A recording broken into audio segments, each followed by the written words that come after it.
You're listening to IBNX. IBNXradio.com.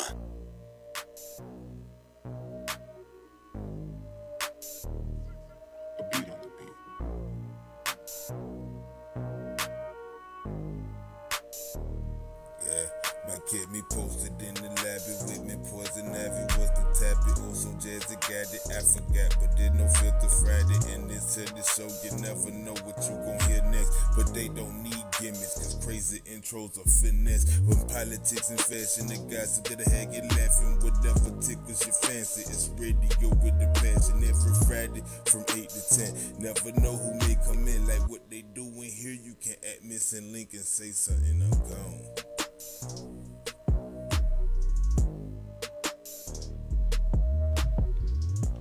What's up? It's your boy Big Wood, and I'm holding it down on No Filter Fridays. My co-host Miss Poison and Oh So Jazzy are not here tonight, but that's okay. We're gonna have a great show anyway. I got my homeboy, my business partner, my friend, my fellow author, my partner in crime, holding it down tonight, and his name is Mr. Andrew Snorton. Hey, good evening. What's going on, Big Wood? What's going on, everybody listening in tonight? Yes, sir. We're here live on IBNX Radio, and we're doing No Filter Fridays. We also sipping on some Sutter Home. That's going to be our drink tonight, and we're going to keep things moving. Hey, we're just going to make it do what it do, cover some great info, and just keep it happening for Friday night. Make sure you get your night and weekend off to a good start. Yes, sir. We're going to just jump right on into Andrew Snorton because he is the man. And he's got a lot of things going. Also, at the top of the hour, we're going to have the full Monty come on the show, and we'll enjoy that call in. But right now, we're going to go to a song, and we'll be right back.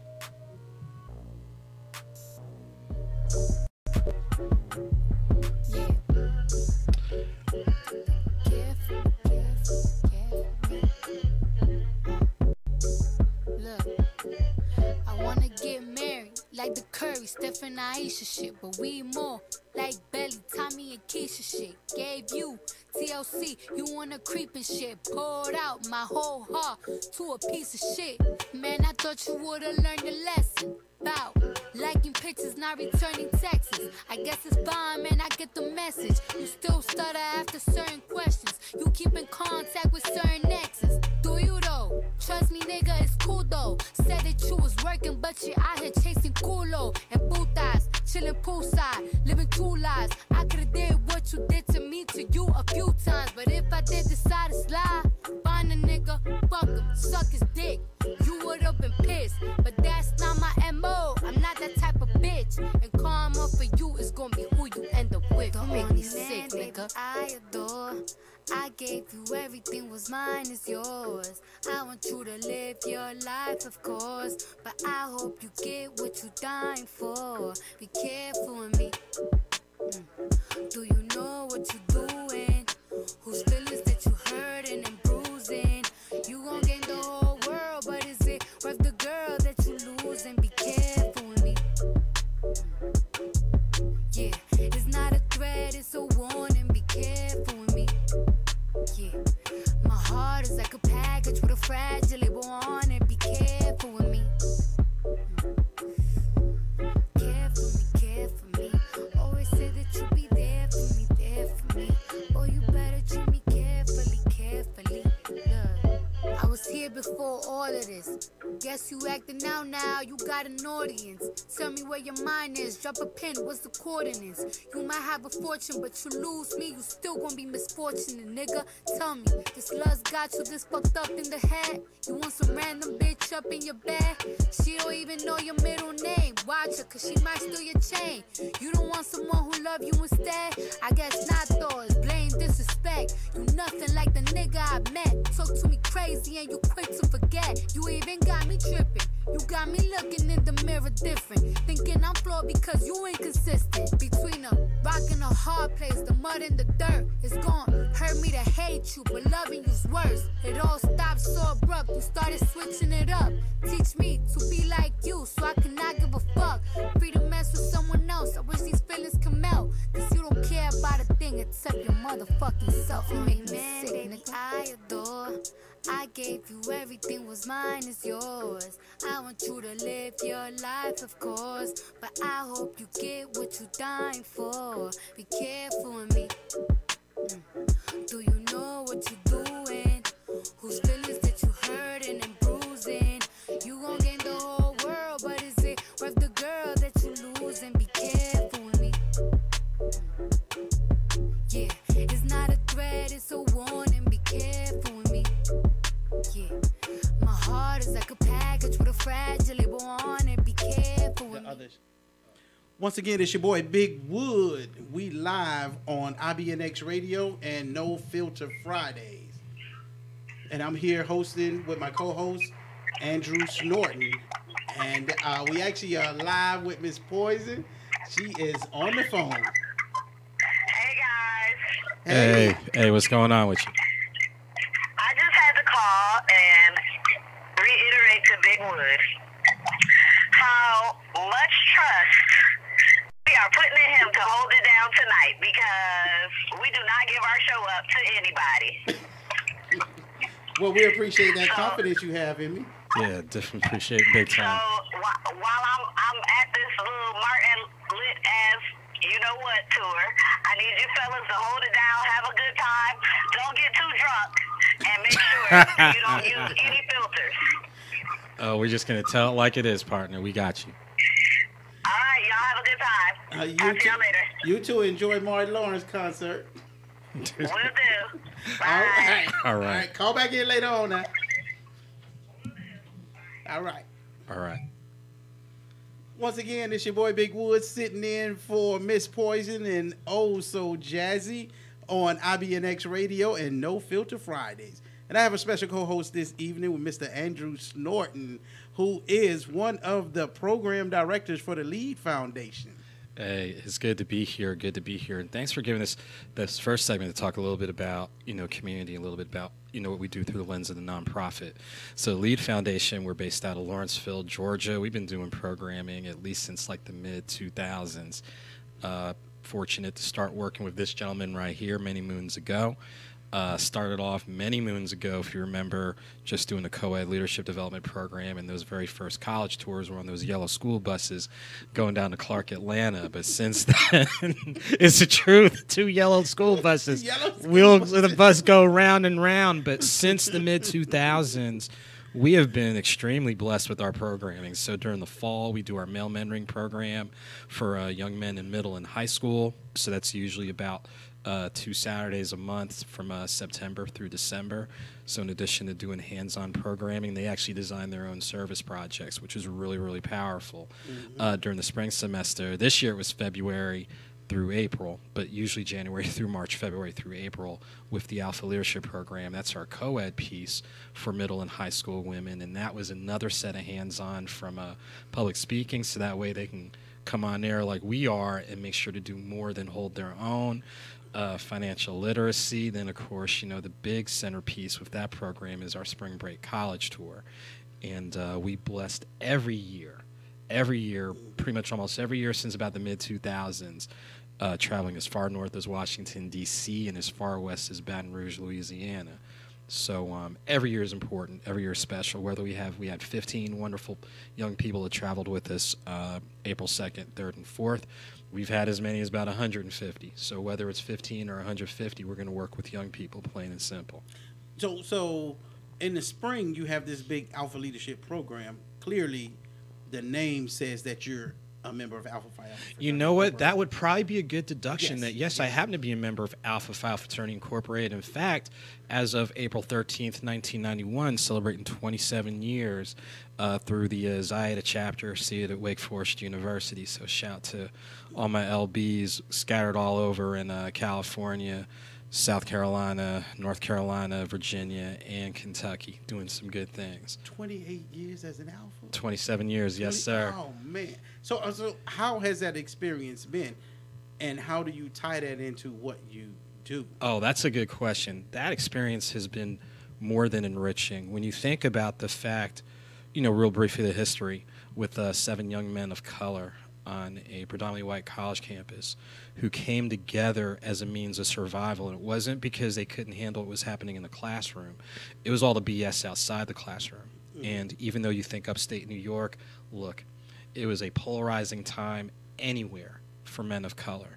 So for men of color who were college kids, maybe 18, 19, 20, to pool their resources together primarily as a survival unit, but for it to grow and morph from Cornell University, then to Howard University, campuses all over the country, international. And when you think of the lineage of leadership from Dr. Martin Luther King Jr., who we just celebrated his 50th anniversary of his assassination, Adam Clayton Powell, who I think still to date has passed more pieces of legislation than anybody, local figures such as former mayor and ambassador Andrew Young, former mayor Maynard Jackson.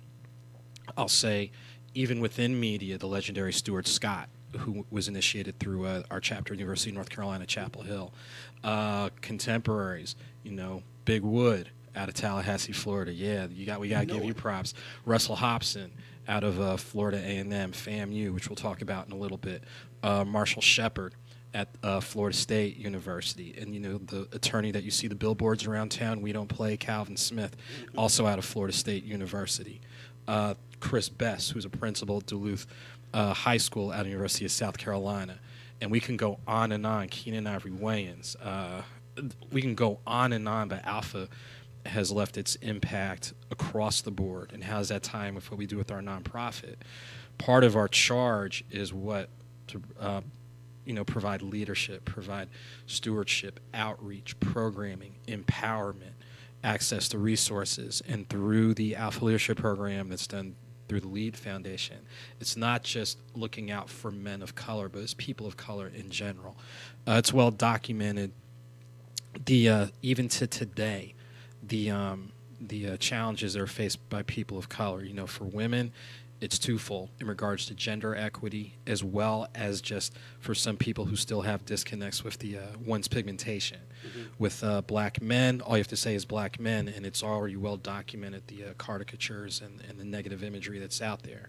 So for us that know better and we're in a position to do better, that's what we're supposed to do. So if we can equip and enlighten and empower younger people earlier, that puts them in a better position to have quicker and more exponential growth, so where they can be better resources and agents of change. And how's that time with the college tour that we did? Look, any education beyond high school, 4-year, 2-year trade school, tech school, is important. When we look at our 4-year institutions, all are important. For people who still have some negative narratives about HBCUs, I tell them they need to go sit down somewhere and be quiet and do their research. And if it weren't for, and I'll just be blunt, if it weren't for people doing what they were doing at HBCUs, you can make an argument that some of the headway that's been made by people of color at PWIs would have taken a whole lot longer. So regardless of where one goes, our job on college tours is to make sure students see all of their options: large, small, public, private, HBCU, PWI, and identify what environment do they feel they can be most successful in. But more important than that, when you finish and get your paper, don't forget those who are coming behind you. So what is the success rate, or what are your expectations of the students that come out of the LEAD Foundation's Alpha Leadership Program? Oh, good question. Our expectations for them, at minimum, graduate high school, number one. Number two, as long as we're doing our job providing access to resources and opportunities, start identifying where they think is going to be their best fit. If they feel their best fit is going to be in the military, then so be it. If they feel their best fit is going to be at a trade school, tech school, and they end up being someone who does HVAC or hospitality services or what have you, that's fine. If it's going to a 2-year school and finishing, just at that route at the associate's level and then getting add-on certifications, or if they do their associates and go on to a 4-year, do it. If they go to a 4-year, get your paper. And depending on what you're trying to do, if it draws on you to have to go to grad school, med school, business school, law school, do it. And continue to develop yourself holistically, not only just your academic and professional well-being, but your your ties to your community, because it's not just about you. And I'll say this, you know, folks that have made it, you made it because somebody helped you, and the best way you thank somebody is to reach back and help somebody else. So is the foundation in a position to make those connections that those students can have at the next level and be successful? Oh, definitely. When I think of the college tours, unlike other people that go on a tour and walk around campus, we don't do that. When you have direct ties with administrators, decision makers in admissions, things along those lines where you can get people admitted, if they're on the bubble, you can leverage getting them funding. You can leverage them getting opportunities. Just case in point, with the campuses we visited this past spring, we visited Fort Valley State, Albany State, Florida State, and FAMU. And at 3 of those 4 schools, we have former program students who are there, students who have gone there and graduated.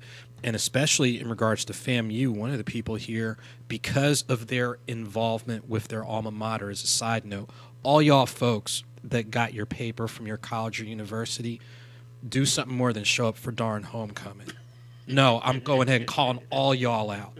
Quit doing this. I show up for homecoming in a fish fry. And I'll just be blunt, having sat on different boards at my alma mater, Wake Forest, and be happy with the 10% alumni giving rate. Get off that BS. Real talk. Okay.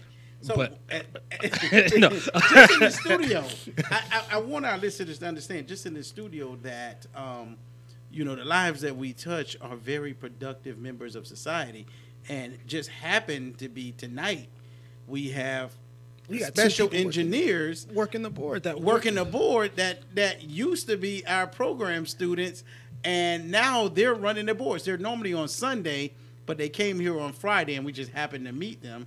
So if we can get a camera shot, we have Omari and David back there that are They're back doing there their handling thing. business, doing They're their handling thing. their How business. y'all doing? How y'all doing? Hey, man. Y'all do. Good to see y'all. And those gentlemen, they're doing a phenomenal job here at the radio station.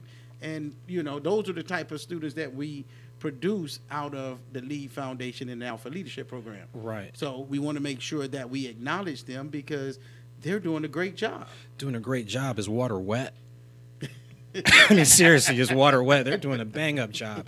Gentlemen behind the boards, keep doing it. Seriously, keep doing what you're doing. So before we go on the break, in 20 words or less, how can our listeners get in touch with the Lead Foundation? Easy. Website, theleadfoundation.org. Facebook, The Lead Foundation. Twitter and Instagram, LEADFDN. And that's part of what we do, developing tomorrow's leaders today. That is awesome. And if you want to get in touch with Mr. Andrew Snorton, he's the program director. I happen to be the leader of the Leader of the Lead pack. Foundation, leader of the pack.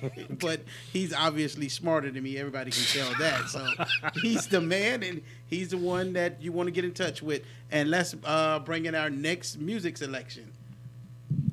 Yeah. Ooh. Yeah. Sis got blah boy, sis got blah boy. Ooh. Sis got blah boy, sis got blah boy. Ooh. Yeah. 901 Shelby Drive, look alive, look alive. Niggas came up on this side, now they on the other side. Oh well, fuck them, dawg. We gon' see how hard they ride. I get racks to go outside, and I split it with the guys. We up on the other side, niggas acting like we tied. I've been gone since like July, niggas acting like I died. They won't be expecting shit when Capo go to slide. Cause I told them that we put that shit behind us, but I lied. Hey, look who I'm around, man. If I fucked up, I'ma be downtown, man. Full flow down, man. That's if I get caught, man. Push me to the edge, so it really ain't my motherfucking fault, man. I'm not to blame, man. This fucking industry is cutthroat. I'm not the same, man. And I could let you check the tag now. I'm rocking name brand. I'm only chasing after bags now. I got a game plan, and I'm out here with the 700 3i5s. Look alive, look alive. Niggas came up on this side, now they on the other side. Oh well, fuck them, dawg. We gon' see how hard they ride. I get racks to go outside, and I split it with the guys. We up on the other side, niggas acting like we tied. I've been gone since like July, niggas acting like I died. They won't be expecting shit when Capo go to slide. Cause I told them that we put that shit behind us, but I Bitch, come through. You and you. I'ma get the money. Drizzy get the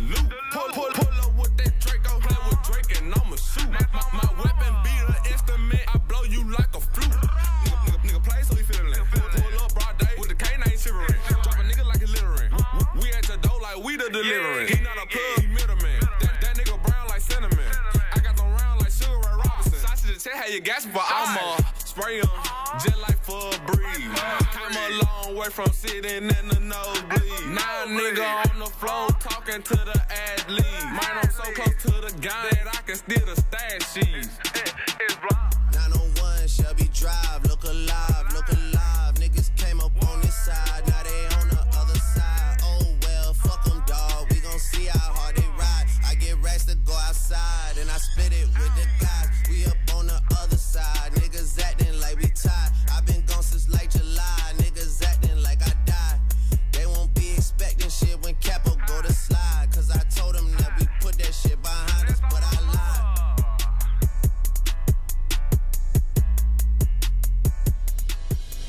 Life comes at us fast. One thing that gives us comfort is knowing that someone is there when you need them. Well, at Pleasant Hills Insurance, that's our promise to our clients. Call 770-910-7460 today or visit our website at pleasanthillsinsurance.com for your free, no obligations quote on retirement and life insurance. Many of the large agencies have turned their back on the retired workforce. At Pleasant Hills Insurance, if others can't qualify you, very often we can. Pleasant Hills Insurance proudly provides options for preconditions. So call 770-910-7460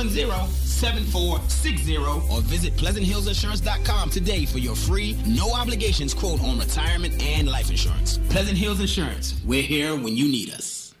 Once again, it's your boy Big Wood. We holding it down without Miss Poison Ivy and Oh So Jazzy.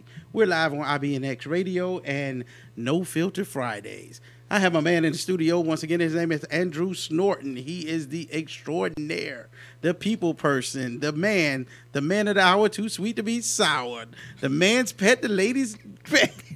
What you see is what you get. This is Andrew Snorton. Once again, changing hats. We move it in from the Lee Foundation to author Andrew Snorton. Hey, good evening. Thank you for that awfully kind lead in and everything, and thanks a lot for allowing me to talk a little bit about the hat I wear as an author. Yes, sir. So tell us, you are on your second book right now, right?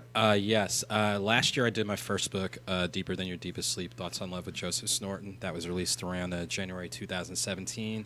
And in February of this year, I just released my second book, 9 Stories of Faith, Volume 1. So I kind of definitely pivoted, but it's showing, you know, depth as a writer, but also being able to capture authentic pieces and make it as accessible as possible. So I know you have your new book out and you have your book signings going on right now, but I want to talk about your old book because you did mention yours truly. Oh, yeah. In the old book. Yeah. Well, sure. Tell us a little bit about the first book. Yeah, right. Definitely. Well, the first book, Deeper Than Your Deepest Sleep, Thoughts on Love with Joseph Snorton. The concept kind of came out around May of 2014. Many of the people listening in are familiar with Dr. Maya Angelou, who was actually on Wake Forest University's faculty for a little bit over 30 years. I was fortunate to get invited to her memorial service that was done on Wake's campus, which was a who's who of everybody from Bernice King to Robin Roberts, Lynn Whitfield, Cicely Tyson, Mrs. Former First Lady Michelle Obama, who is that much more impressive in person than what you see on video and television. Former President Bill Clinton. But the thing is, when I got my invite, it was in the name of Joseph instead of Andrew. Now, I'm not the smartest person in this studio, but, you know, I can see, like, Andrew to Adam, Andrew to Alex. Andrew to Joseph is, like, total different ends of the universe. So after the initial shock and talking with my parents and doing some research, there actually is a distant family member of mine, Joseph. And of the many conversations we were able to have talks about, we looked at the topic of love and looked at it through the different lenses, the relationship with family, friends, loved ones, past, present, community. Talked a little bit about fraternity ties, which is part of the reason for the mention for Big Wood in there. Talked about self-reflection through your lenses and self-reflection through spiritual lenses. But what I did, which was a little bit different with that first book, it's more poetry-based than anything, because poetry to me is a lot more reader accessible. The second thing, unlike a lot of poetry books, is the beginning of each chapter is a portion of the actual conversation. That way it's easier for the reader to engage, so the reader is walking with the author instead of the author being on, like, a totally different wavelength to where the reader can't connect. And another thing that I did is, I know there's an audience of people out there that like to read, but when they see the page counts, and I've been guilty of it, I look at a book and I see 300, 400 pages, which mine isn't that long, but I see that and I put it right back on the shelf. So I only did chapter counts instead of page counts. And last year I did about 18 signings, and I did 2 major book festivals, the Mississippi Book Festival in Jackson, Mississippi, which was covered by C-SPAN 2, and the Literary Festival of Charlotte. And that first book is actually in different bookstores in Metro Atlanta. Black Dot Cultural Arts Center and Bookstore in Lithonia, Georgia. Madu Bookstore at Greenbrier Mall in Atlanta. Nubian Bookstore in Morrow. Book Nook in Decatur. Then the city of Charlotte, Park Road Books. And then in Roanoke, Virginia, Book Addictions. That's the first book. So tell us, how does it feel and what goes on at these book signings? Because, you know, I'm not the smartest person in the world. I've never written a book before, so I don't know what goes on. So please explain to the book listeners. festivals. It depends on the festival. Sometimes it's where you've got your different area where each author has their own table, their own signage, and you're just talking, meeting, and greeting, and it's almost like doing an elevator pitch. Other times, like Mississippi, it's a balance of that, as well as some of your bigger authors doing workshops, seminars, more intimate settings. Book festivals, for anyone that's out there thinking about writing, book festivals are a must. If you want to be considered credible and be taken seriously, you need to do a few festivals. And it doesn't matter if it's a cultural festival or a larger piece. Do it, document it, seriously. And understand this, as an author, it's about long term. If you're trying to do this for a fast buck, you're in it for the wrong reasons, and you're not going to last. You have to understand that when you write, it's about long term. But in being long term, you have to be consistent in being out there. So that's definitely, something I'd like to pass along to other folks. So do the book writings, book festivals, book signings have long lines of women? Like they do at I see where you're going with this. I'm going to cut you off. I see where you're going with this. I'll be honest. When I look at my following on social media, it's probably like 55-45% in regards to women to men. When it comes to the actual signings, I'll say it's definitely female-dominated. Now, why? I don't know. Maybe they think my dad is going to show up because he's a heck of a lot better looking than I am in his 70s. Not like I'm. So like do they all want the book signed? Or they want like signatures other places? I'm just asking. No, real talk. No, honestly, I'll say this. First off, I'm happy with anyone, whether it's 5 or 50 people that come out to a signing. The important thing is to do it. And some of the best advice that I got is from actually the hip-hop artist Dougie Fresh. When, make a long story short, he did a performance in December, and the turnout wasn't as big. That was the same Sunday where the whole airport grid in Atlanta went out. But this is what he said. He's like, there are people that paid to come see me, and it doesn't make a difference if it's 5 people or 5,000. My job is to give them the best show possible. So early on, like I'd have 30, 35 come in, and then the next time it'd be like 3. And I would get a little bit upset, but then I'm like, you know what? I can't be mad at that. I've got to make sure that I'm making adjustments regarding how soon I notify the different entities, social media, traditional media, etc. And it doesn't make a darn bit of difference the number of people that walk through the door. My job is to be as accessible and authentic and real as possible, because people are going to watch. And I know there's people out there that are like, okay, he's getting ready to fall off. But real talk, that ain't happening, so don't expect it. Especially when I've got like 3 or 4 other ideas sitting in the incubator, they're going to be dropping in the next 6 years. So I'm going to be here for a while. So having said all that, what I'll tell anybody is do it, be consistent, be authentic, be accessible, and do it for the love and do it for the fact that you're trying to add to a narrative or provide a counter narrative to some nonsense that's out there. And if you're consistent, people are going to notice. And I think that's a good pivot to the second book. The second book, some people might not be aware, I'm actually on the board of the School of Divinity, Wake Forest University. Hopefully they'll keep me around for another year. But I think they like you at Wake Forest. I hope so. Shout out, go Deeks. But real talk, with the second book, I pivoted looking at themes of faith and spirituality. And the main reasons why are, number one, everybody's dealing with something. Regardless of how successful you are or how much you're struggling, everyone is dealing with something. And when you can do interviews with people across faith lines, Christianity, Hindu, Islam, some people who are living with health conditions. One person has been out of jail for 5 years, but he was locked up for 10. Another person who was a sports journalist before he was properly diagnosed with bipolar disorder tried to commit suicide multiple times. So when you're reading stories like this, it puts your struggles in its proper space and place. So that's one of the first themes I really wanted to focus on. The second thing is, regardless of your faith, there are universalities across religions. So I think about our colleagues of Islam and the greeting, wassalamu alaikum, alaikum assalam, which they're basically passing and exchanging the peace. In church, some churches I've gone to, they have that moment where they pass the peace. It's like you're doing the same thing. So you might not subscribe to every tenet of a certain, spirituality or faith, but you can't discount it. And you can't sit here and say, well, people who practice Islam are extreme, and some of the most extreme examples are sitting right here in this country, called a Christian organization called the KKK, so you can miss me with that BS.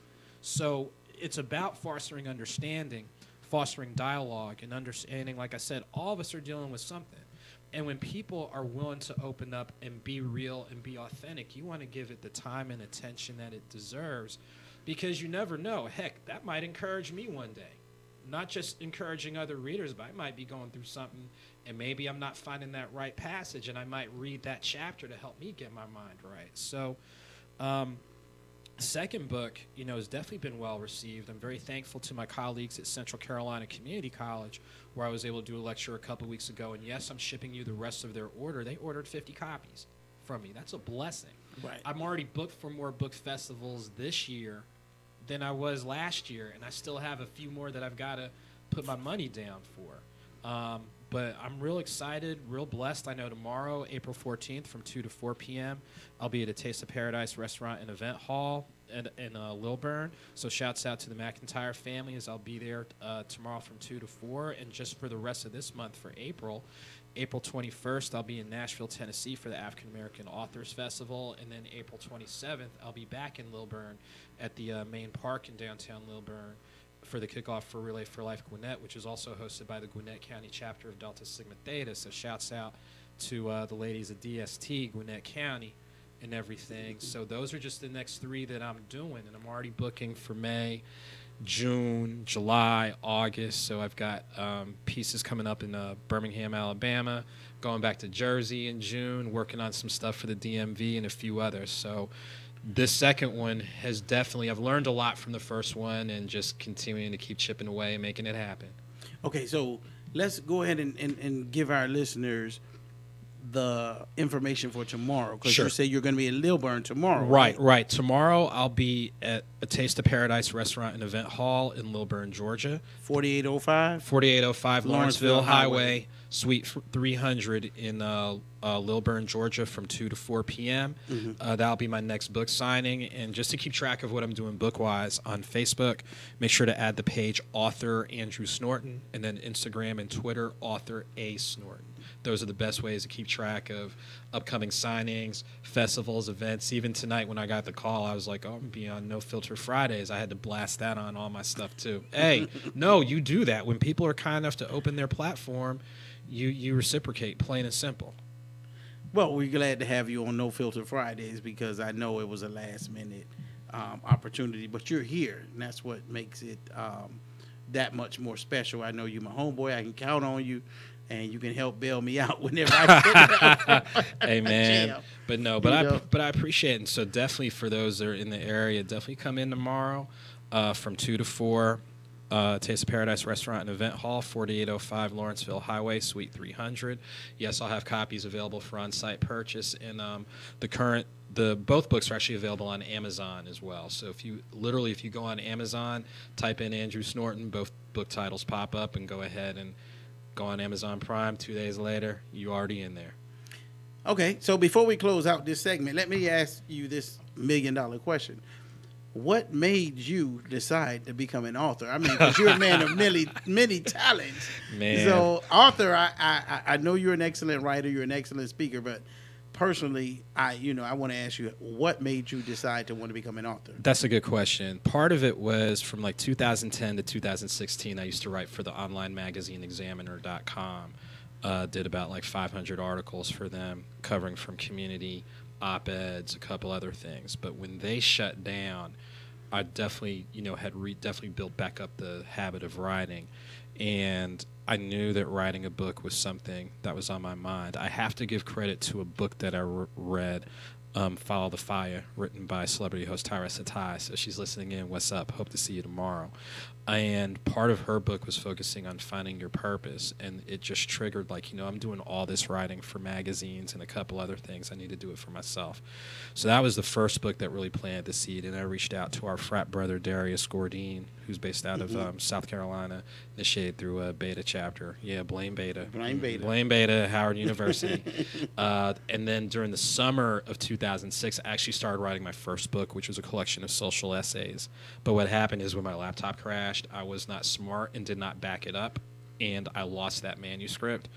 And I knew that my second book, I wanted to be poetry-based. So while I was upset for a minute that I lost that manuscript, the more I thought about it, my poetry book was really supposed to be the first one. And real talk, just being unfiltered, I'd already outlined everything. And then without going too deep, when somebody, pulled the mask off, for lack of a better term, that was the added impetus to go ahead and get it done. And you knew it was funny when you get your first draft and it came on my ex's birthday. So that was a hint, like, hey. And then the first time I did the reading was for my parents' 50th wedding anniversary. And when you can have people who are in their 50s, 60s, and 70s, and when you read the chapters about the relationship with your mom and relationship with your dad, talking about that summed up the relationship with their parents who have been long deceased, that lets you know that you're onto something. And it comes back to one of the interviews I did last month where it's like, I just want to be authentic and accessible and talk about real and relevant things, talking with instead of at people. All right. Thank you, Andrew Snorton. We appreciate that. Once again, check out author Andrew Snorton, and we're going to move us into our next musical selection.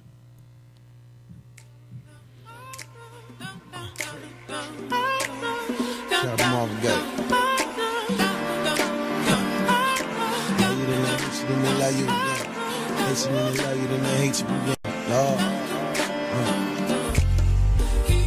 Hold me tight, let me go. In my heart, hurt my soul. You'll never ever know your soul. Never know your heart. Make me smile, make me frown. Ain't no love in the heart of the city, this is what they tell me. Shit, I'm just waiting on somebody to show me.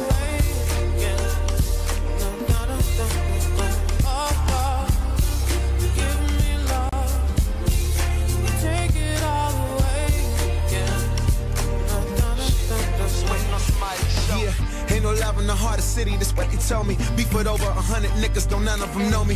Son of a mother studying at UDC, sitting in taxi cabs with daddy roaming the streets. 7 hallelujahs, my sultana was clean. On everything I wear it, all the Americans tease. This 06, the most prolific in the DMV. Listen, when you get the keys to sell them, you don't get the beef. Make a nigga one, get the piece to get the piece. You gon' need more than Wikipedia to get to me. PG to Mo County, bet they all know about me. Every hood, every burb, I got superb balance. From the city that made me love you forever for it. Hope you celebrate every moment forever and know it. You made me what I am, you made me what I'm not. They gon' love you a little different when you at the top.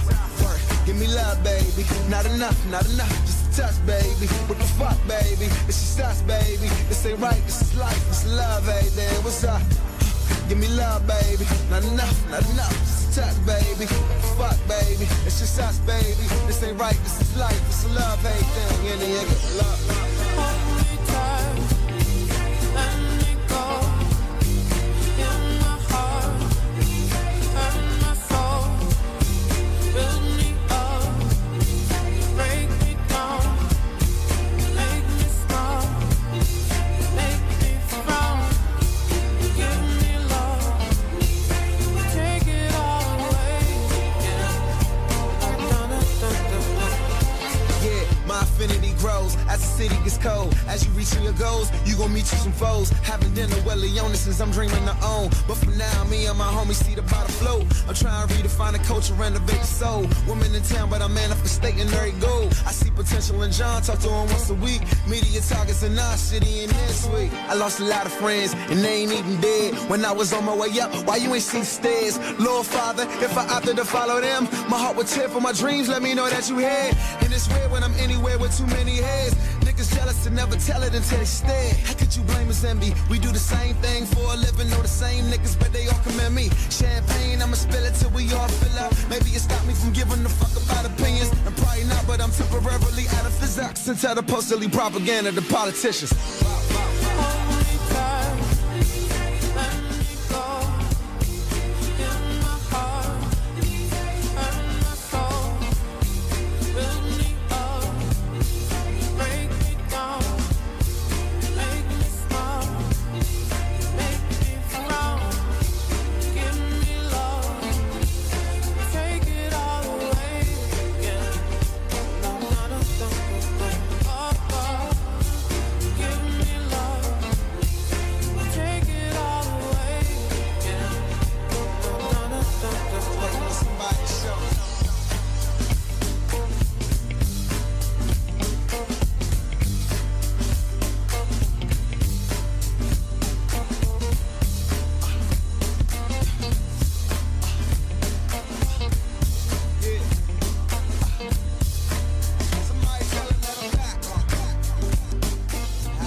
Once again, it's your boy Big Wood, and we here on Friday night with No Filter Fridays on IBNX Radio.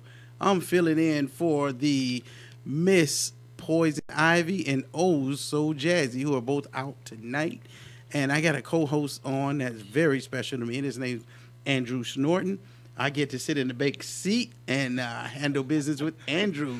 Wee! Yeah, exactly. Everything he said and then some. It's good being on here tonight. Yeah, it's good having you on here, man. Let's just go ahead and kick back into this, unbutton our ties and get a little loose up in here, you know, because your boy Big Wood, I'm no full of fuckery. Oh, Lord. Oh, goodness. He is full of creativity, ladies and gentlemen. Yes, sir. Yes, man. Well, you know what? I guess this would be a good time with the beginning of May right around the corner to talk about the destination benefit weekend of the spring and beyond, the Alpha Derby weekend. Well, we want to have a special segment for the Alpha Derby. Oh, that's right even now, better. Oh, this is freestyle? Yeah, this freestyle. Oh, okay. Let's okay. look at some. Let's pick something out of the news and see what we can come out of that. Well, I have one that's Yes, definitely sir. going to be a hot topic. For those people who are fans of R&B, many people are familiar with the group Earth, Wind, and Fire. Classic hybrid of R&B, jazz, rhythm and blues, gospel. And one of their favorite songs, which is definitely a favorite party jam, is September. Mm-hmm. Well, while this is one of those, I'll just say it's just because you can do it doesn't make it a good idea. There's an artist by the name of Taylor Swift who had the idea of coming up with a cover version of September. Well, nothing inherently wrong with that until I listened to it today. There's nothing inherently wrong with an acoustic version, but if you listen to Earth, Wind, and Fire, September is very festive and upbeat. And in listening to this acoustic version of September, it was in a different key. It just, I'll put it like this, it took the life out of Dead People. Like, real talk. It was just not good. And it's not to say she's not a good artist, but that was one of those, just because you can do it doesn't make it a good idea. And I know she's gotten backlash from fans, and I'm just going to say this. I'm not knocking you as an artist. I'm knocking you in regards to your interpretation of a song that is very festive in nature, and you just went ahead and just, like, when I was driving, I could only get through the first 30 seconds. I'm like, I gotta turn. Like, nothing personal. I gotta turn, because I grew up listening to that song September, Right. and you know, it's a whole lot more upbeat and a lot more festive, and it's more of a positive, nostalgic piece. The way she did it, it's almost like it makes Biggie Smalls' Warning seem like a gospel song. You know, talking about there's going to be a lot of slow swinging, body swinging. That sounded a heck of a lot more festive than what she did. So just words of wisdom to those of you that are doing covers. Number one, if you're going to totally flip it in the atmosphere from positive to negative, you probably don't want to do it. So she didn't do as good of a job as Robin Thicke did with Marvin Gaye's hit. Oh, Robin Thicke just straight jacked that and didn't give and got sued as well he should have. Ice Cube jacket for beats. Ice Cube told you what he was going to do, and he gave credit in the liner notes of all the tracks that he sampled. Robin Thicke straight jacked. Gotta Give It Up by Marvin Gaye. Like, you could hear that in the first 10, 15 seconds and not giving credit. Come on, dude. Yeah. Come on, dude. Like, that type of pilfering, that might work in other areas, but no, not that, especially for an artist like Marvin Gaye. Come on, man. Well, maybe he was dementia because his wife called him.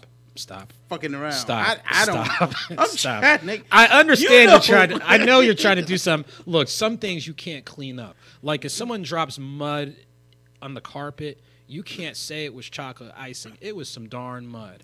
And it's the same thing with Robin Thicke with what he did with that jack move on Marvin Gaye's Gotta Give It Up. Nah, bruh. Sorry. You cannot appropriate. So we're not going to connect that with Paula Patton leaving him. No, Blurred Lines. Come on, man. No, that has nothing to do with Paula Patton leaving him because then he did an album dedicated to Paula, and you saw how that worked out. I mean, that's he should have. If he was going to doing what he was doing, if he was going to do that, he should have taken a hint from the same person he jacked, Marvin Gaye's "Hear My Dear," which was an album done as a divorce settlement that didn't hit platinum until like 30 years after he died, basically. I love Marvin Gaye, one of my favorite artists, but he did that intentionally because he didn't want to pay. He didn't want to pay or anything. But come on, man. Like real talk. Like I said, any of y'all doing covers, try as best as possible to reinterpret within the context and spirit of how it was originally done. That's just like me. Like for example, I love Jimi Hendrix.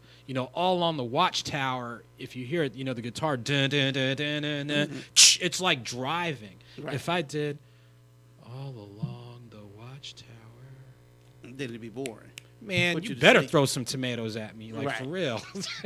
So you're saying Taylor Swift butchered, and I use the term loosely, butchered Earth, Wind, and Fire's hit. Taylor Swift had no business making that cover. Plain and simple. And the fact that nobody in her team, after they listened to it, is like, wait a minute, this is probably not a good idea, tells you something. Like, all I'm going to say is this. There's nothing inherently wrong with doing a cover, but you have to understand the context and the spirit in which it was done. It's one thing if you make the tempo a little bit quicker. Right. It's one thing if you extend it. Maybe it's one thing if you only use a verse or two. I get all that. But you went from a song that is a party favorite and festive and gets you out your seat to making you want to crawl out of the casket. Like, it is awful. It is. I don't care who I upset with that. She had no business doing that song. And I hope she learned a valuable lesson because learning is half the battle. All right. So next in the news, Donald Trump's attorney's office gets raided. Good. What should have? Maybe they'll raid. What are they looking for? What are they looking for? What are they looking for? What do you think they'll find? They're looking for a high school diploma, and it's probably written in like finger paint backwards. It might say Trump University. We don't know. Trump University. I think Kleenex tissue has more value than the paper that Trump University uses. That's my speculation. So what do you think they're going to find? And what do you think they're looking for? I mean, here's the thing. Like, all I'm going to say is this. You're looking at a man who has, on record, probably declared for bankruptcy a minimum of 5 or 6 times, one of the times which I was in high school, and he was given $1 million allowance while he was jacking things up. Here's a person that bankrupted the USFL. Here's the same person who still never apologized for the Central Park 5, saying they should be lynched and hung, and when the DNA showed they never did innocent. Right. Never said anything. So all I'm going to say is this, and again, if this hurts your feelings, then maybe there's places you can go. There's the mosque on Friday, there's the Jewish temple on Saturday, and there's the sanctuary on Sunday. When you have a man of ill to no morality, and you co-sign on him just because you have facial recognition with him, that is a very weak and hollow excuse. And for lack of a better term, you're getting what you deserve. For people that are like, oh my gosh, I had no idea. Come on, man, just stop it. And I'm just going to say this. All this does is reaffirms what is wrong with people and what is wrong with the people that live here. Plain and simple. And if you want to rectify the situation, you got to do differently, plain and simple. All right. And with that, we're going to go on our next musical selection. We're going to listen to Dougie Fresh, the show, who's actually one of the performers at the Alpha Derby weekend party. That's right.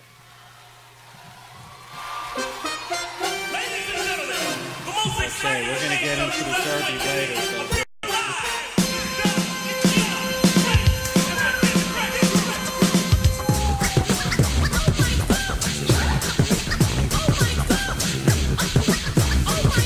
excuse me, Dougie Fresh. Yes! Have you ever seen a show with fellas on the mic with 1 minute rhymes that don't come out right? They bite. They never right. That's not polite.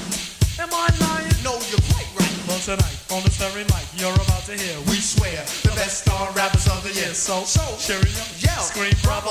Also, if you didn't know, this is called the show.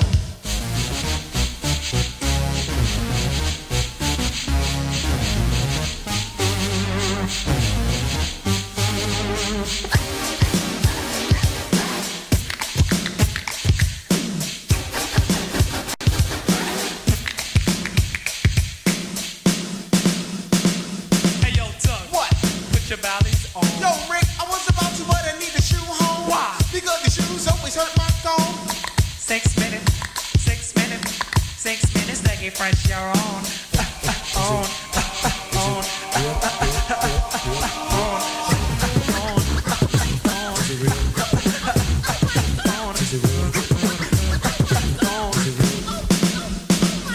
Here we go. Here we go. Come on. Come on. Oh, here we go. Here we go. Come on. Come on. Yo, what's well and Well, bad? I don't know, they're late, told them the time.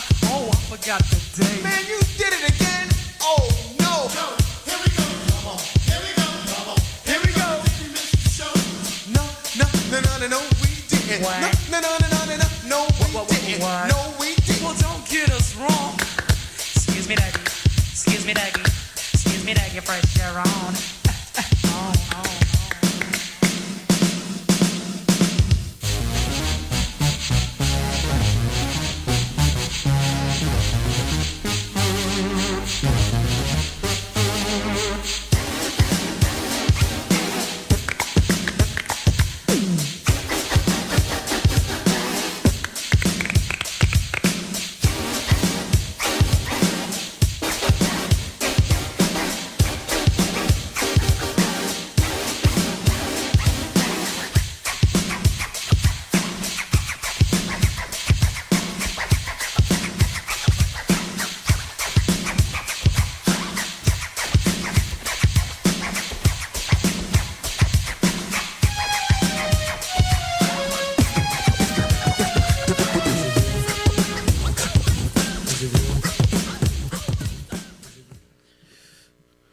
once again, it's your boy Big Wood, and we live on IBNX Radio, No Filter Fridays.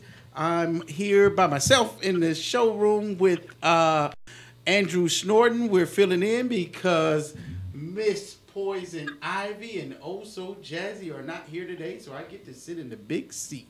Once again, I'm here with Andrew Snorton, author extraordinaire. All right, what's going on, ladies and gentlemen? Hope you're having a great evening. We've had a great show thus far. Getting ready to keep it moving. And on the line, we have the Full Monty. Full Monty, are you there? Yeah. How's it going? It's going good. It's going good. How are you, sir? I am doing well. All right, what's going on, Full Monty? How you doing? I'm good. I got a lot of... We got quite a couple things to talk about today. I don't know if you guys have been tuned into the news, but this story has been everywhere. We have Khloe Kardashian is having some little infidelity issues at home with her man, Cleveland Cavalier world champion Tristan Thompson. Wait, is she having Wait. issues, or is he having the infidelity Yeah, issues? world champion. In other words, Again. is he on a world tour right now? He's touring. Yes, he he's touring, he's spreading the news, spreading the love. So he's taking that Take 6 moniker, spread love, just a little too far. Is that what you're saying? He is doing pretty much the same thing that he did that got him with Chloe. He was with a young woman named Jordy. She was expecting his child. He left Jordy to be with Chloe, and now that Chloe was in labor pretty much when the news broke that he had been creeping around D.C. and New York with a total of 3 different women. The 2 women were in D.C. That was on camera. They were in a hookah lounge. He was kissing on them and motorboating, and they're on camera. He appeared to be aware that he was on camera. So it's just like, are you that dumb, or do you just not care? Right. And then the other young lady that he was with, she had a diaper booty. Her implants was a little, they had failed implants. But, Donald Duck.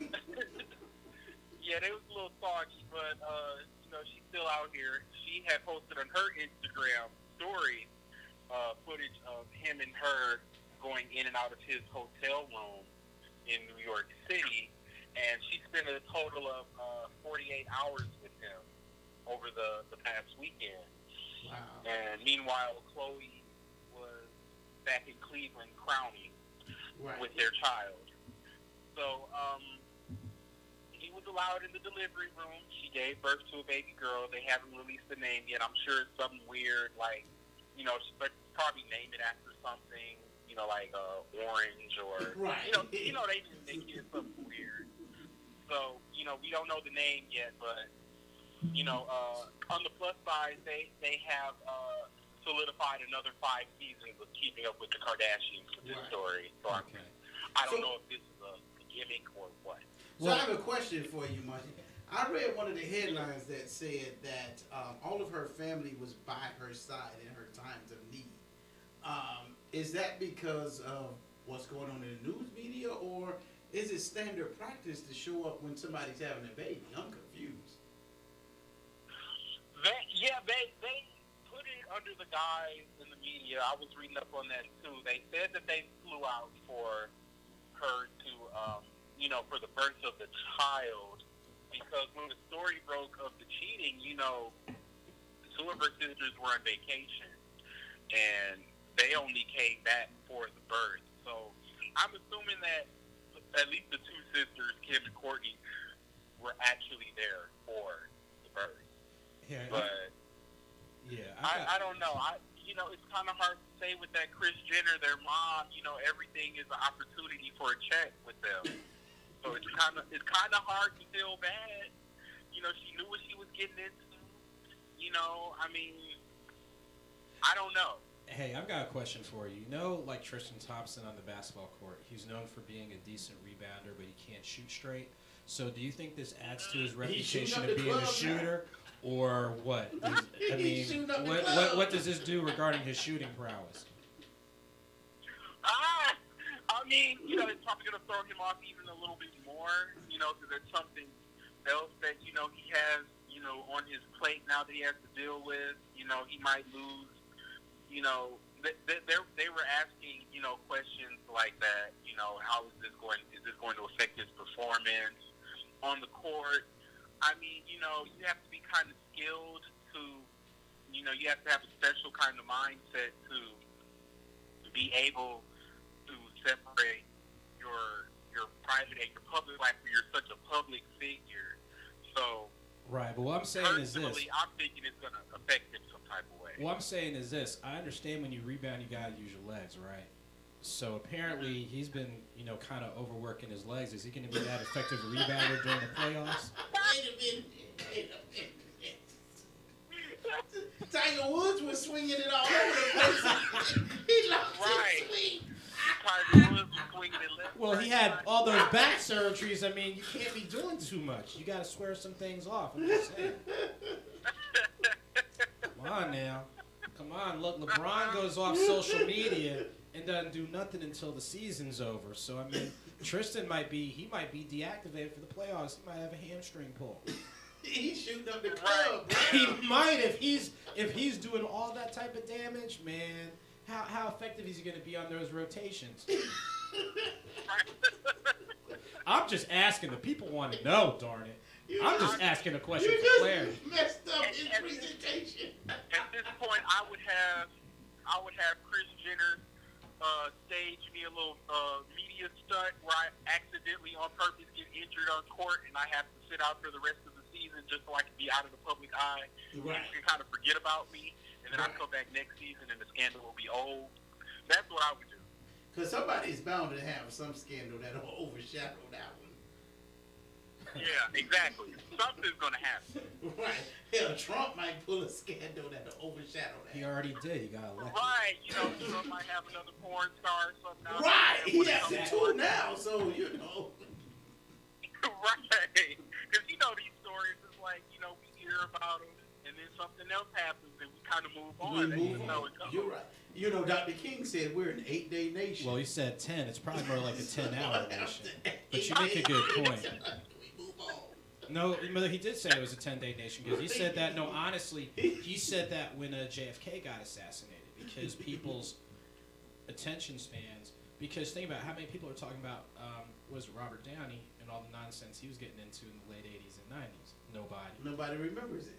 Nobody remembers it. Nobody remembers it. Or Marv Albert, who still does color commentary, and he was, let's say, acting out on a different type of stage, for lack of a better term. Nobody even talks about that. So you make a good point. Exactly. It's what's hot in the cycle now, but especially when you've got someone of limited intelligence at 1600 Pennsylvania Avenue, it's just a matter of time before it gets overshadowed. Right. And Marcy has a whole slew of stuff that happened this week. I mean, America was entertained this week. Go ahead, Marcy. Right. Man, yeah. So I would, if I was him, I would just, you know, Kris Jenner. She, you know, I don't really, you know, do too much with the Kardashians, but they're always in the news, and you know that I follow the news, so news you know, they're kind of force-fed to me. But you know, Kris Jenner is a genius when it comes to, you know, laying, you know, doing media stunts. I mean, that's how they began. She leaked her daughter's sex tape. I mean, you know, so she can pose, you know, she can tell him like, oh, just go out there and accidentally, you know, rip an ACL or something. Right. Get the rest of this out.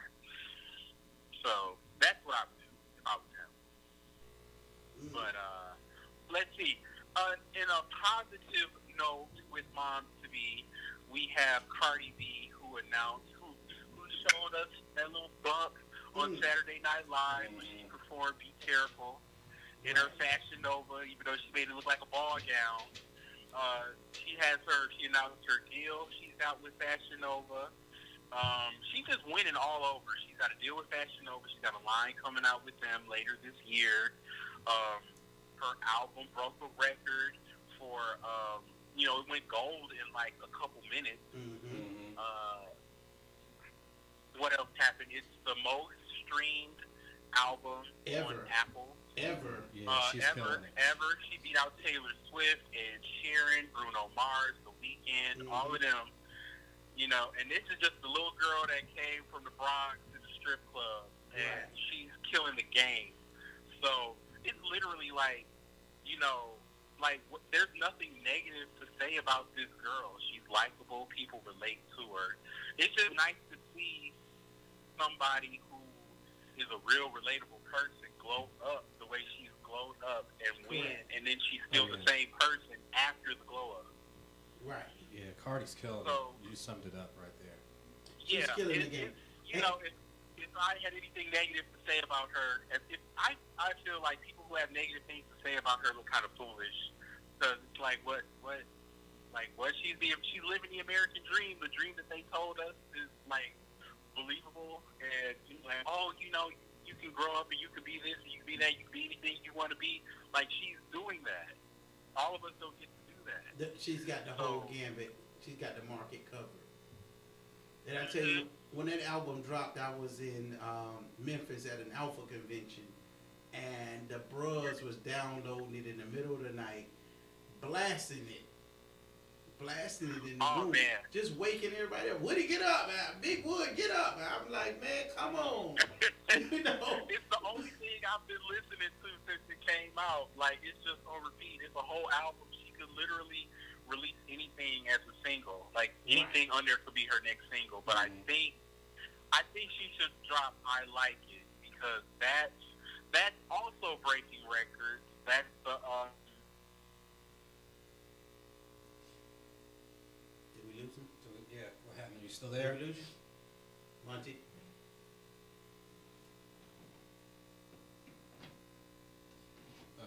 Well, to continue on what Monty was saying, my favorite song is the one with Chance the Rapper. I think that was an awesome intro that she had. Goodness. I mean, you know, I'm an intro dude.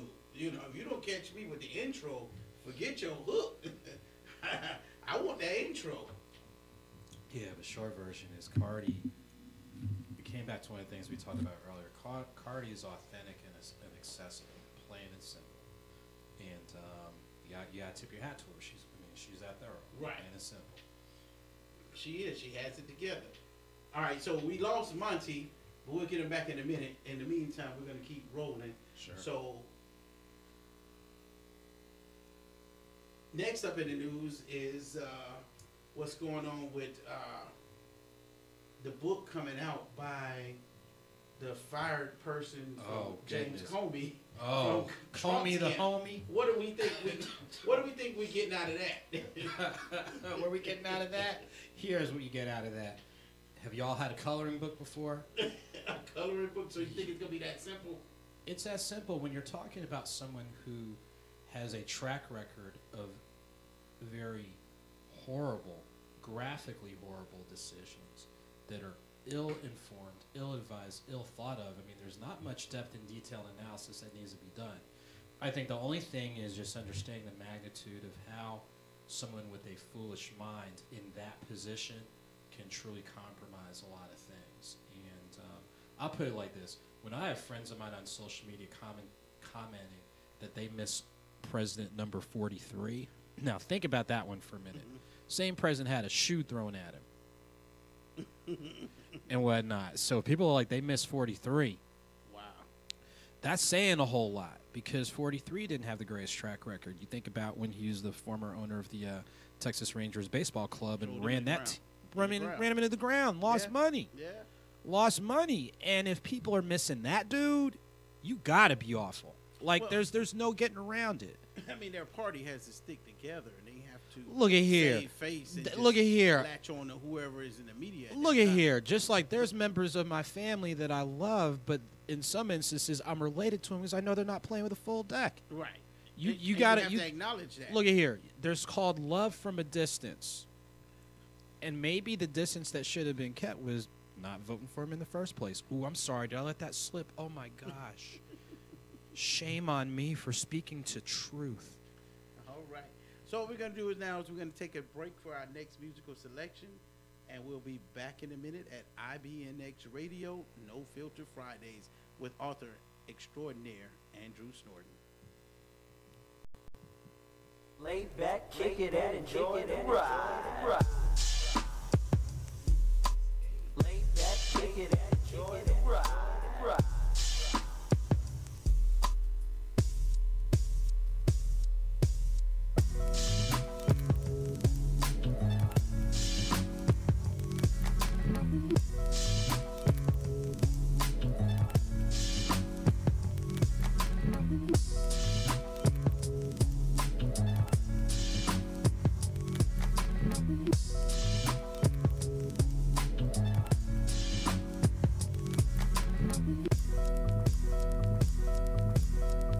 Every man wants a woman where him and her can just go hang. Just the two of them alone, kick back doing their own thing. And every man wants a woman that can always keep him in the mood. And I'm that kind of girl, so this is what I tell my dude. I tell him to kick off your shoes and relax your feet. Oh baby, down to the escape. Just kick that, just kick, just kick, just kick. I tell him to kick off your shoes and relax your feet.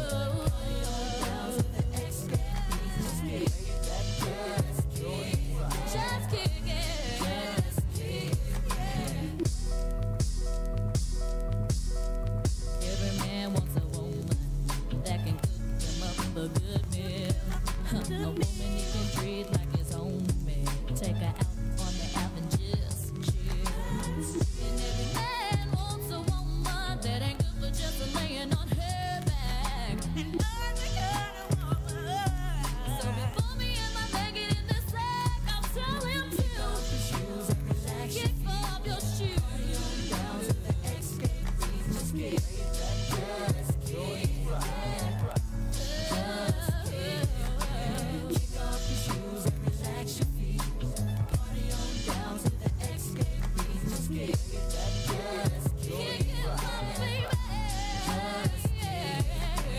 Kick off your shoes and relax your feet. Party on down to the escape beat. Just kick that just kick. Just kick. Kick off your shoes and relax your feet. Party on down to the escape beat. Just kick that just kick. Just kick. Kick off your shoes and relax your feet. Party on down to the escape beat. Just kick it. Just kick it. Just kick it. Kick off your shoes and relax your feet. Party on down to the escape beat. Just kick it. Just kick it.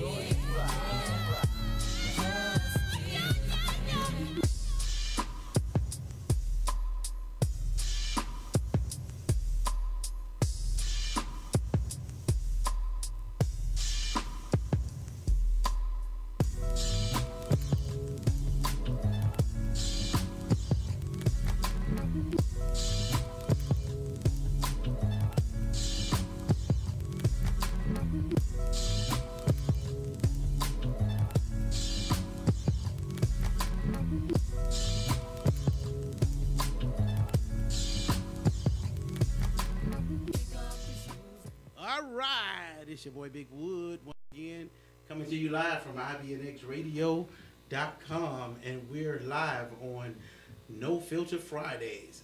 I'm in the big chair today, wee, and I'm here with my co-host for the night, Mr. Andrew Snorton. Hey, what's going on, ladies and gentlemen? Hopefully y'all doing all right tonight. All right, and we also got Mr.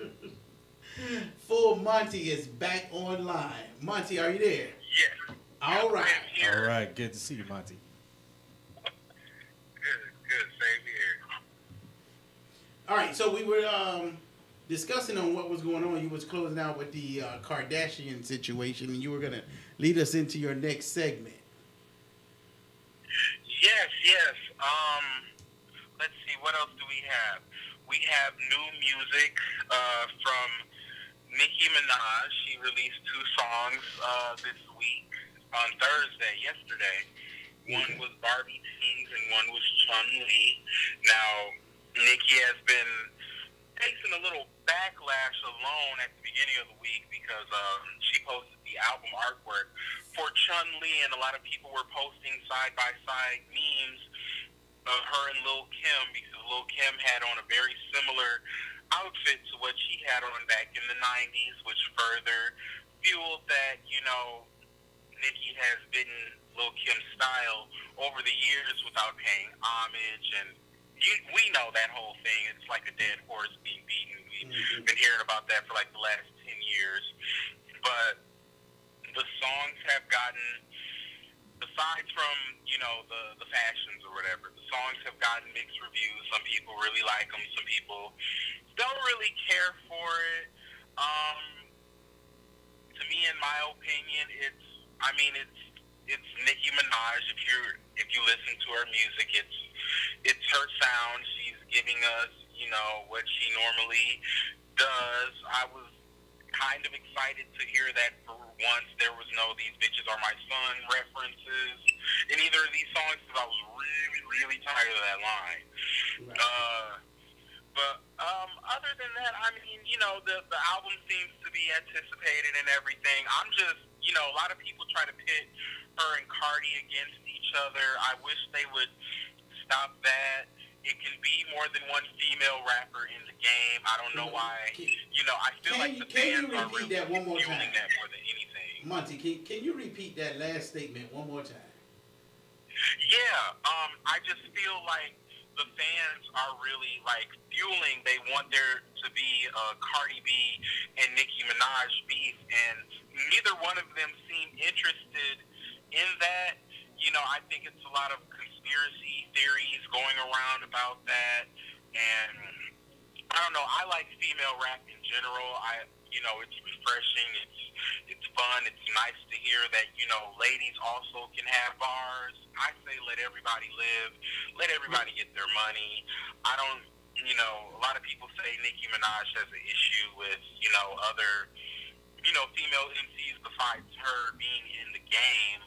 But regardless of how she feels, I mean, there's always going to be other female rappers in the game.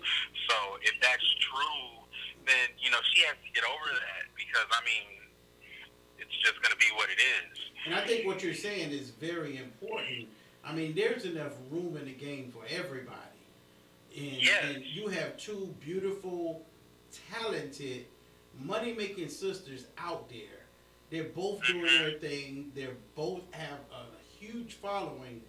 Why do we need to have a beef? And the thing is, like with their music, it's they give us two different things. Like they have two different flows. They have two different deliveries, two different messages. Like there's no need to compare them to. They're both in their own lane, and I just wish people would, you know, uplift them more than, you know, tearing them down, because you have the Nicki fans like, oh, Cardi this, Cardi that, then you have the Cardi fans, oh, Nicki this, oh, Nicki, but they're both bosses, they're both winning, they both break records, they both generate huge amounts of revenue. Like, I just wish that we could get past all that and just, like, you know, like, can we just condone and support our sisters winning for a change? Like, we get enough, you know, beatings from society, from outside sources. Like, can we just, man, I don't know. It gets tiring. Right, and I'm with you on that. I totally agree that I think we need to let some of that stuff go and just enjoy the great music that those two young ladies and people of color in general put out. We just need to enjoy the moment. It's timeless, you know. Right, exactly.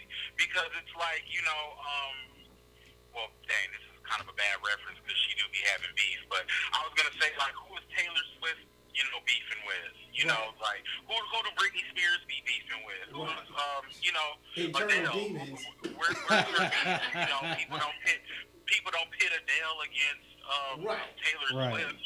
You know, they love them both, and they both break their records and win their money and go on their way. Right.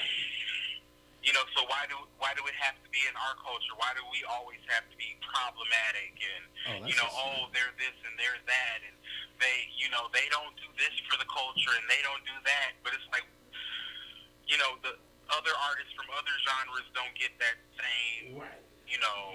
Well, you know why. We all know why. We all know why. It's always. Oh, we know. We know the why. So we just like you're alluding to.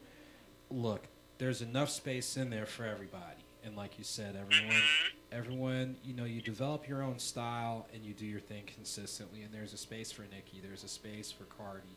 There's a space for Lil' Kim. There's a space for Lil' Kim. There's spaces for all these different artists. So, you know, like you said, the key thing is let's celebrate the fact that, especially as you learn more of their backstories, we see them where they are. We don't see what they went through in order to get there.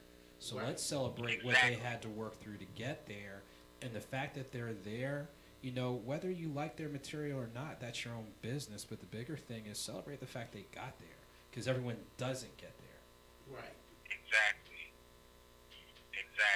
Like two regular girls that grew up in rough parts of, you know, part of the roughest city, you know, in the nation, and, you know, they came up from nothing and they made it Like, I don't know. I just like to be happy for them. You know, I throw my little comical shade or all that, but like they both live on my playlist. They, you know, part of the records that Cardi B has gotten for her streaming came from me. So you know, I take part credit for that. So I just like to see. I don't know. I just like to see us get past this. It's gonna be what it is, and see, I look at it from the perspective of the opportunities that they've created for people around them, not only themselves, but you know, when these young ladies travel, they travel with entourages. That's a payroll. That means you've given X amount of people job opportunities. You know, so you're employing a whole lot of people, and how many of us can say that you're having a small business that's traveling throughout the world, and everybody's getting paid, everybody's eating well. You know, so why the beef is needed? That's just beyond me. I know, and it's kind of like, you know, it's like a damned if you do, damned if you don't situation when you're winning, like, you know, Cardi B is, for example, because it's like, you know, if she was out here flopping, people would be laughing. Right. So, you know, it's just like, well, dang, like, I might as well just do my thing and live my life, and then whoever think what they think are just going to have to think that. Like, you know, it's just going to have to be charged to the game. I don't want to see Cardi cave under the pressure, because I saw her Breakfast Club interview, and she talks about, you know, the pressures of fame, and I know it all, and it's because it all came at her really fast, and it's understandable, because it's like, wow, I went from a little strip club, then I went from reality TV, and then I started popping on there. And then, you know, she was already popping on Instagram. I'm sure she didn't expect the fame that she got from Instagram. And then, you know, reality TV reached out, and then the music happened. It's like everything just, life hit her fast, but in a good way. Yeah, and I talk to her quite often, and she's just a humble individual, and you know, she's not one to get involved in all of that. So, you know, the fans push this stuff, and social media pushes this stuff, and that's really not her space. You know, her space is to produce beautiful music, or her art, her craft, not to be involved in that stuff. Right, exactly, because at the end of the day, what does that even have to do with what she's doing? Right. So, congratulations to her and the baby that she was trying to keep to herself, but people like me kept poking and prying. Congratulations to her music and everything, her breaking records. I really, you know, I want to see this go on and on for her. She's fun. She's relatable. I like to see the underdog win. So I hope she keep on going. Now, the last thing I have, and I want you guys' opinion on this, because I know, you know, we came up in this era, and this was like a black classic movie. So BET has announced that they are going to turn the 1992 movie Boomerang, starring Robin Givens, Eddie Murphy, and Halle Berry, they're going to reboot it, but they're going to turn it into a TV series. And I don't know how I feel about that, when that's one of my favorite movies ever, like top 5 for me. And I think some things should be left alone. Right. And I like, you know, and I agree. I mean, I love the movie Boomerang. It's got some of the most classic lines of our culture. Oh, yeah. You know, I mean, who else be talking about bang, bang, bang? You know, you got I mean, look, you have Martin Lawrence and Tisha Campbell in it before they were Martin and Gina. You know, Robin Givens back when she was popping. Halle Berry. Eddie, I mean, just a classic movie. And we can't forget Catwoman. Oh, goodness. All the roles he brought up Catwoman. Oh, Lord, yeah. But people forget. Well, anywho. Moving right along. Strange. I say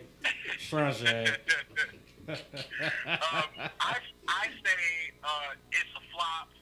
I say toss it, in the trash bin. It's gonna probably do a pilot episode, and it's gonna have some high ratings because people are the debuts are gonna the first couple weeks the ratings will be high. Right. People are gonna be curious, but unless they put like a dramatic spin on it, I don't see it working. They gotta have some. They gotta throw somebody in there that's recognizable. Right. I mean, I would try to throw Robin Gibbons in there, give her some type of role. It would give her something to do. And oh gosh, I love how he put that in there. Give her something to do. Hey, she maintained her looks from the '90s. She still looks like does. that. She looks good. Halle Berry looks good also. Halle Berry's still bad too. She's still hanging on. And John Witherspoon still has jokes. We Does he have jokes? Goodness. Is it cold outside in the winter? Is it? I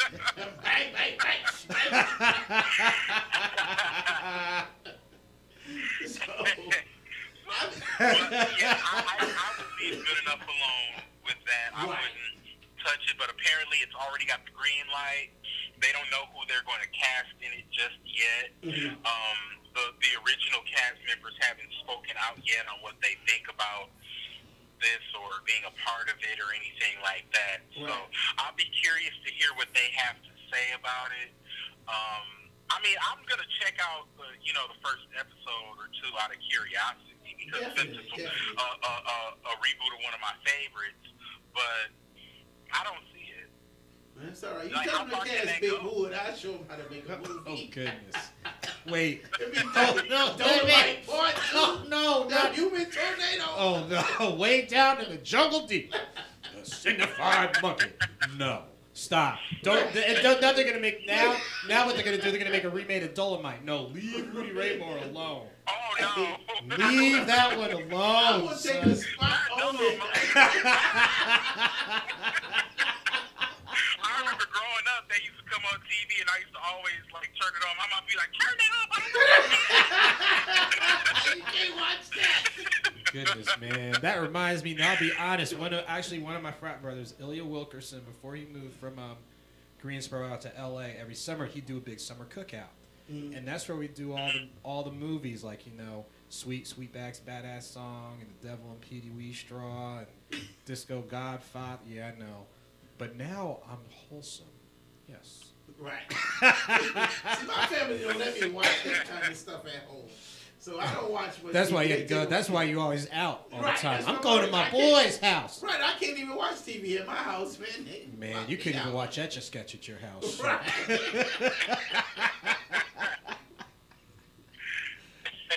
Oh, Lord. All right, Monty, what else you got, baby? Let's see. What else is there in the news? I believe. Oh, one last thing. Okay, word on the street is that, Black China, you guys familiar with her? Wait. Yeah, now talk about a diaper booty. That, I don't even want to. No. Oh, my God. Talk about some horrible head, but we're not going to talk about that. Oh, God just needs to start over on that situation. Right. But, she need a that's what the reboot needs to be. That's what we need to reboot. Right. Black China. Black China does it but again. Word on the street is that her 18-year-old boyfriend, rapper YFN Almighty J, I have yet to hear a song from him. He proposed to her over this past week, and it's no word on if she accepted the proposal or not to my knowledge. But 18 years old? Yeah, he's 18 and she's almost 30. Love. So I mean, do you guys think that that age difference would pose an Hey. You know, nothing says I love you more than a dude that need a place to stay. I'm just saying. Exactly. Oh gosh. A place to stay. I need a place to stay. Come on, man. I Let me thought- drive your car, pick you up late. But from I work. heard though that he proposed to the backdrop of Mary J. Blige. All I want to be is be happy. So Really? now I'm being real sarcastic. Oh, okay. He might have though. I heard he proposed to her to the backdrop of the Toys R Us song.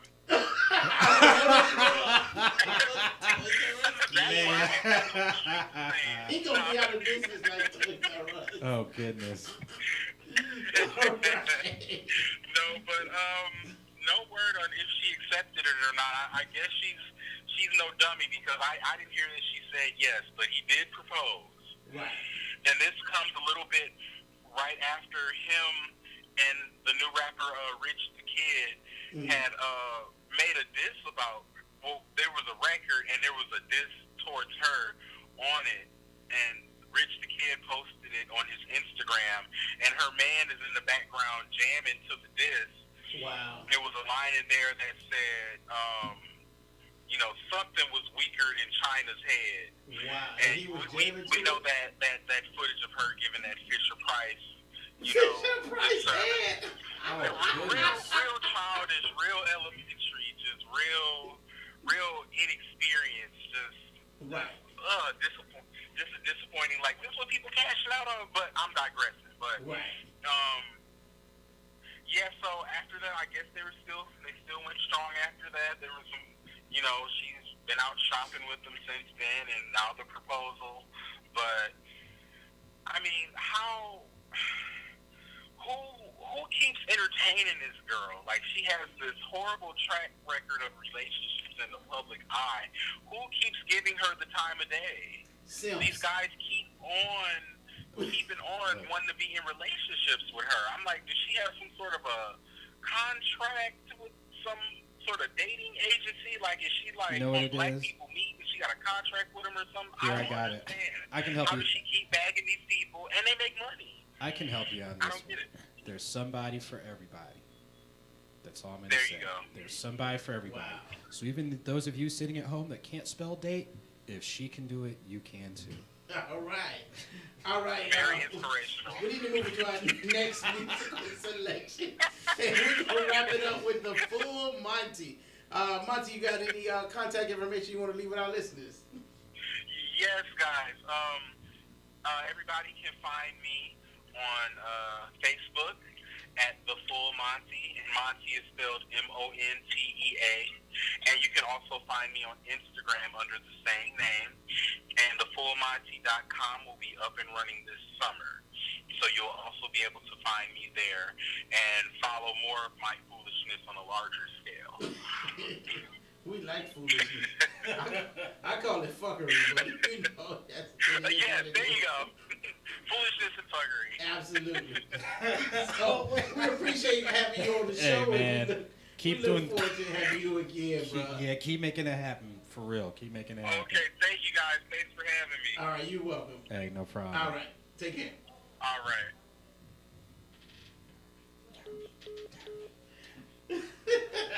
Life comes at us fast. One thing that gives us comfort is knowing that someone is there when you need them. Well, at Pleasant Hills Insurance, that's our promise to our clients. Call 770-910-7460 today or visit our website at pleasanthillsinsurance.com for your free, no obligations quote on retirement and life insurance. Many of the large agencies have turned their back on the retired workforce. At Pleasant Hills Insurance, if others can't qualify you, very often we can. Pleasant Hills Insurance proudly provides options for preconditions. So call 770-910-7460 or visit pleasanthillsinsurance.com today for your free, no obligations quote on retirement and life insurance. Pleasant Hills Insurance. We're here when you need us.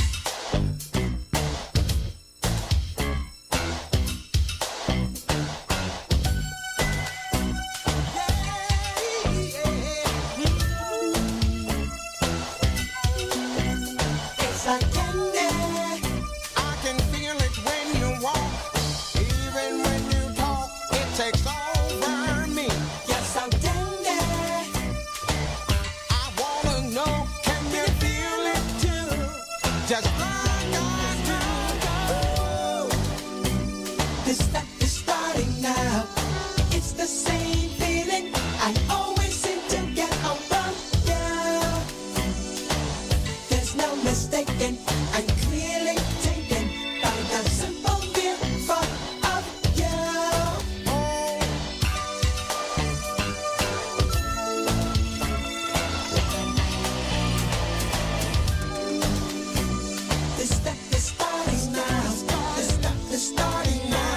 This stuff is starting now. Now ice roll in my head, I toss and turn in my bed. In the morning when I think about you, yes I do. Simply put, you're the reason why, even though I'm real shy, I attempt to look my best for you. Indeed I do.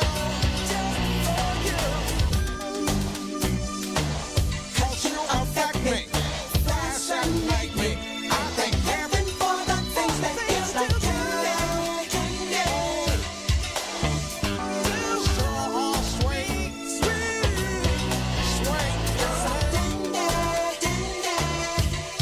you're taking my appetite, but it's alright.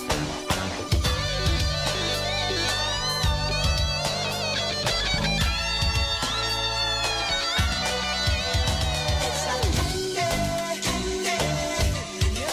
Oh, look real nice, wrapped up tight. Giving me a heart attack. It's the kind I like.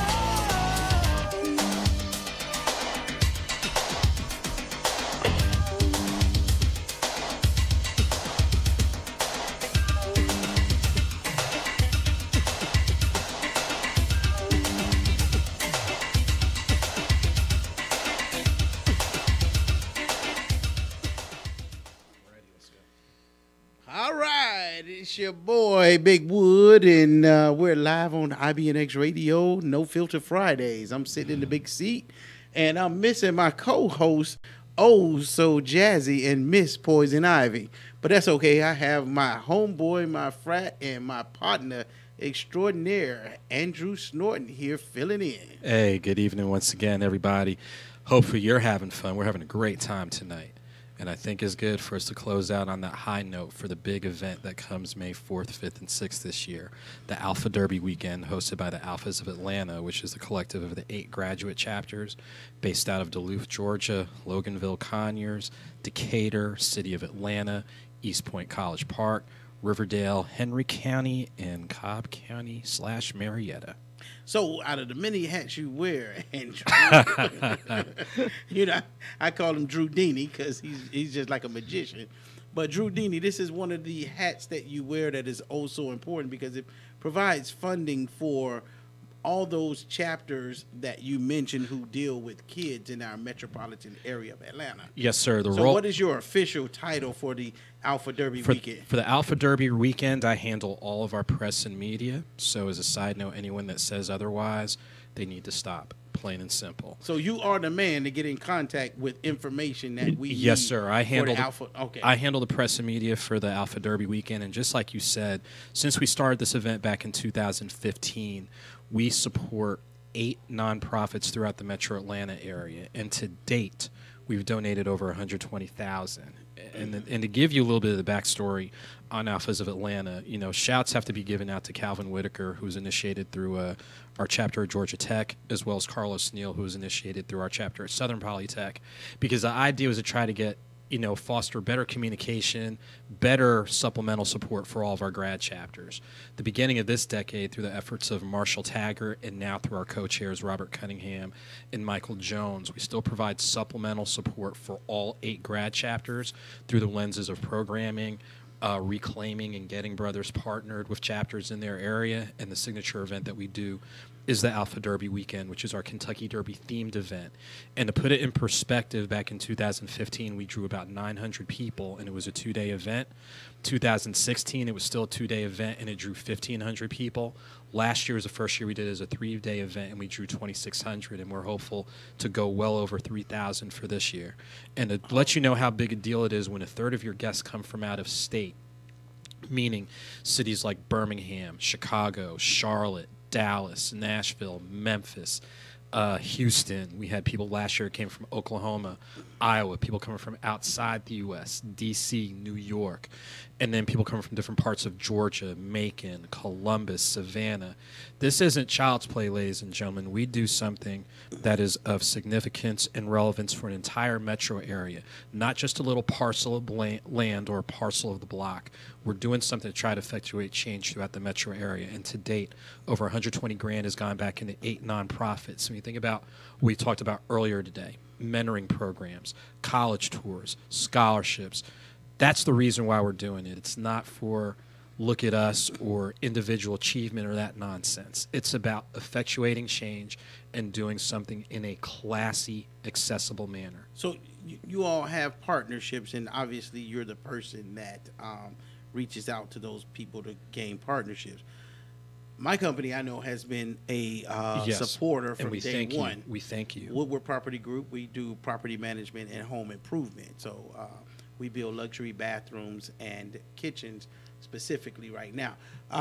We've been an avid supporter. So tell us how important sponsorships are from those companies that support the Alpha Derby weekend. Sponsorships are huge, and what we did with our event, our sponsor packages start at $250. So even for $250, a small business can get tickets, 2 tickets for Friday and Saturday's events. They have the opportunity for placement in the gift bags and scrolling displays. And we were very deliberate with that because oftentimes for events of this type, you know, when you have, I'm not going to name the name of the entity, but when their sponsor packages start at $1,000, it shuts out small businesses. We were very deliberate with making sure at $250, even the smallest business, and even my business, Creative Community Solutions LLC, I've done 2 sponsorships the first 2 years at $250, this year and last year at $500. And a number of us are on committee. Sandtown Dentistry, the folks behind Sandtown are on committee. Guess what? They've done at least 1,000 every year. So not only are the members of the committee working hard and working smart, but they believe in the product. They believe in what we're doing. And I think that's a good bridge to let people know the actual lineup, May 4th, 5th, and 6th. May 4th, we kick off at the Grand Hyatt Buckhead. V103's Frank Ski is serving as our host. And yes, the hip-hop icon Dougie Fresh and the Get Fresh crew are doing a full concert Friday night. That is already sold at about 70% capacity, so if you wait around too late, you'll be on the outside looking in. Saturday, May 5th, we're at the Georgia World Congress Center at the Georgia Ballroom, indoors, outdoors, facing the Mercedes-Benz Dome, some great views of the city, multiple monitors to watch the race. We actually added 10 VIP sections, which are probably going to be gone by this weekend if you play around. For the hat contest, ladies, you have to register online. And for the cigar fans, Brotherhood Cigars is doing the cigar lounge. And we also have to mention our title sponsor, Woodruff Reserve. To let you know how big a deal it is, Woodruff Reserve is the official beverage sponsor for the actual Kentucky Derby. They are also our official beverage sponsor. So that lets you know that this is serious. This is very serious, very sincere. May 6th, we close out at the Grand Hyatt Buckhead. Trey Daniels, the saxophonist, who's also one of our fraternity brothers, is performing. He has played with the likes of Layla Hathaway, Lionel Richie, and then promptly at 12:30, thanks to the liquor licenses in Atlanta, at 12:30, we start pouring the bottomless mimosas until we're done. Bottomless mimosas? Bottomless mimosas, exactly. We don't play around. Like, let me be clear. Bottomless mimosas. Look at here. Is it hot during the summer? It surely is. Is it cold during the winter? It surely is. And I just said bottomless mimosas. Bottomless mimosas. At 12:30, but you have to have a ticket. Somebody told me y'all had a buffet. Yes, the buffet covers everything. We have vegetarian options as well as your traditional seafood and everything under the sun.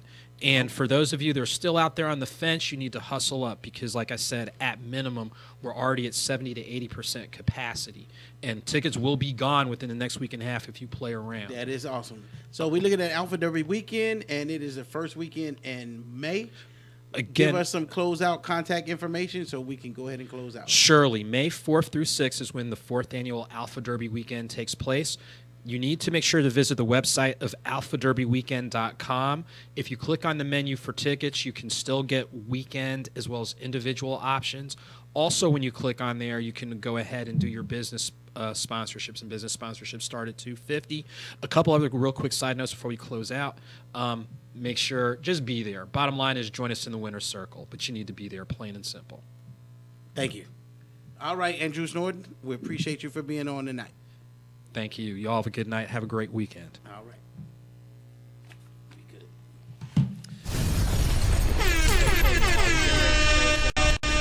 IBNX Radio. Hey, famous people up here. How y'all doing? We got to go. But thanks for tuning in to No Filter Fridays. We're getting ready to go ahead and hustle. All right, so we got like 3 minutes to transfer. See you soon. Peace. Let's go. Do it. How y'all doing? Hey, how y'all good people doing? How are you? Doing great. I know the normal people that come through.